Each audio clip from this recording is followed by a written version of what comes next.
Hello. Many years ago, I used to run a website called Eventing. It's actually on Facebook. You can still find it. We don't really add to it anymore because it became really time heavy and I ran it with friends. But through Eventing, I got loads and loads of opportunities to go and see great trainers and demos and things like that. And what I've put together in this little short YouTube is some of these videos that I saw because I thought they might be super useful.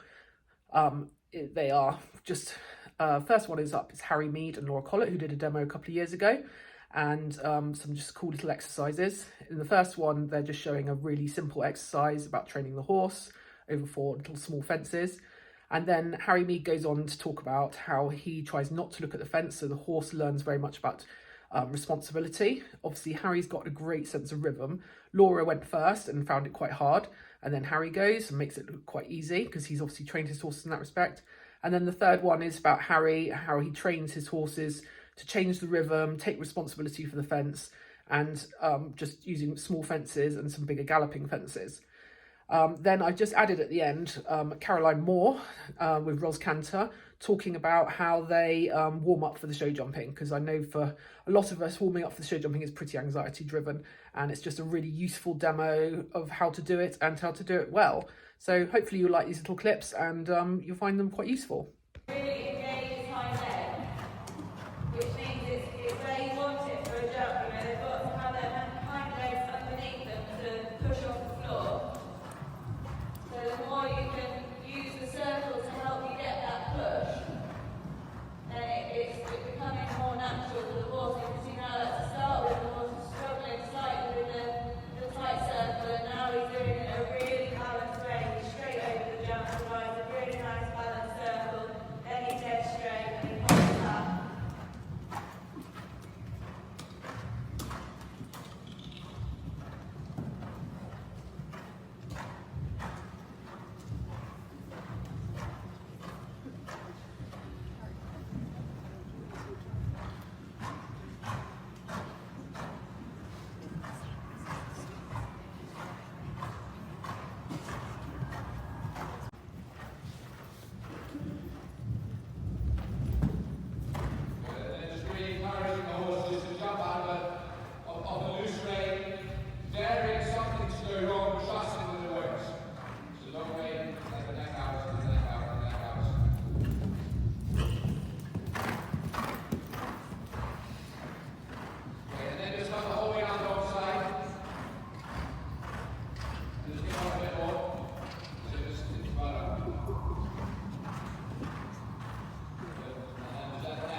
They get used to the fact that once you're on that good line, in a good canter, that you start to look away and you are no longer part of the process. Your job, the third part of the exercise, having been on a good line, in a good canter, and then not interfere, part of that processing of not interfering, is just being able to look. I don't mind it doesn't have to be perfect every time. The whole point of these sentences is in your down. But it's just being consistent about it. They also break as well.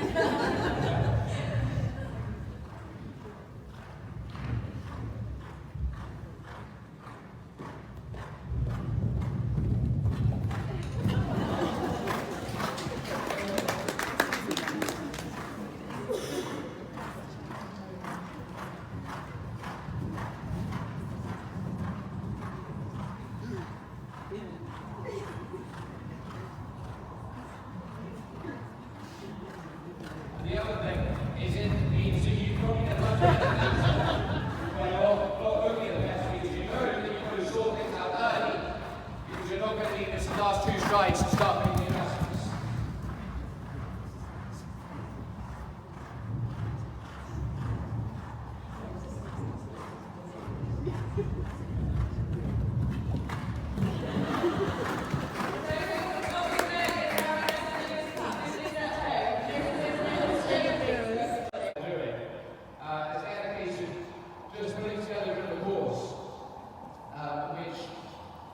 Hopefully replicates what they might have to mark at a cross-country test. So if we take these 5 fences on a curve, in 1, the triangle here, 2, the block, 3, the black little narrow one between the 2 white rails, 4, the block over there, and 5, the triangle one with the blue bollard. So that's 1, 2, 3, 4, 5, and coming the other way it's 1, 2, 3, 4, 5 again. So just to set a bit of a course, what we're going to do is jump 1, then miss 2, and then jump 3. Sorry, 1, miss 2, jump 3, miss 4, jump 5. Then change terrain, round the school, over the fence in the middle, have a good gallop, so replicate what we have on the course, so you get back into a galloping rhythm, then you slow down again. You do exactly the same thing the other way. So 1, miss 2, jump 3, miss 4, jump 5. Then you change terrain again, and you jump to the fence in the middle. This time, you jump 1 and 2, and you miss 3, you jump 4 and 5, change terrain, and then the same 1, 2, miss 3, jump 4, jump 5. And then change terrain, and then 1, 2, 3, 4, 5, change terrain, 1, 2, 3, 4, 5. And then we're going to just put a little finale in, which is just a test, it's a litmus test to see if they've got it. Do you mind just moving those poles to here, please? So what we're going to do to finish up with is change terrain again, and this time we jump 1, 2, 3, and instead of jumping 4 and 5, we're going to turn left and jump this one on its own close to you. And the reason why that's a litmus test is deliberately we haven't trained over that. We haven't shown that to our horses. So, like in a cross-country course, they come round the corner and they only get a chance to see the fence for probably 2 strides, half a second, and they can read it and jump it. If they do that, you know they're really on song. And if they don't, then you're all going to sit here for another hour and a half while we're trying to get it right. If you all just come and stand just over here. Laura, you can go wherever you want.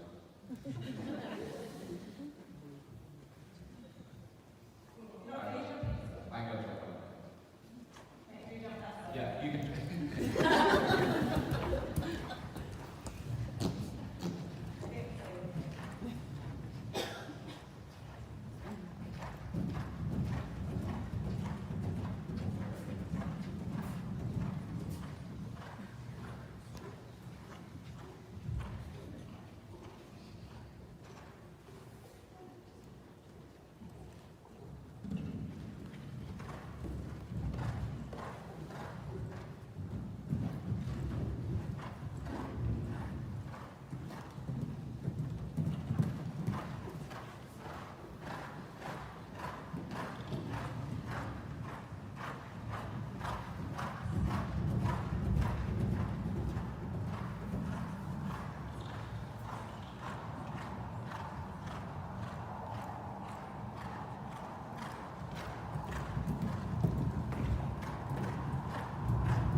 meaning that right arm stuck to the horse's mouth.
So I wouldn't necessarily do this with a horse that I was trying to keep really careful.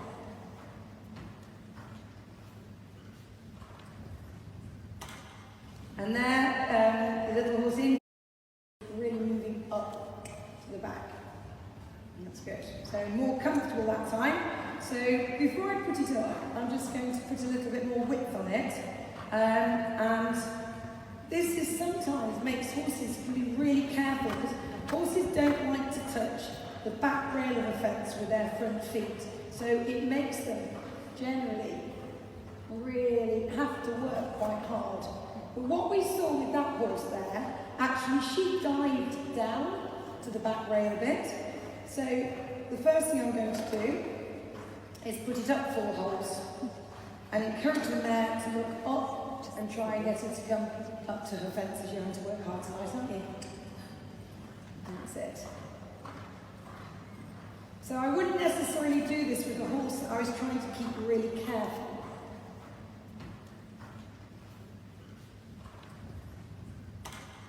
And there, the little horse Indy had to work really, really hard, and Heidi would be kicking herself because she knew, because she was trying to get the near perfect stride pattern, she actually let the canter come a little bit quiet off the turn.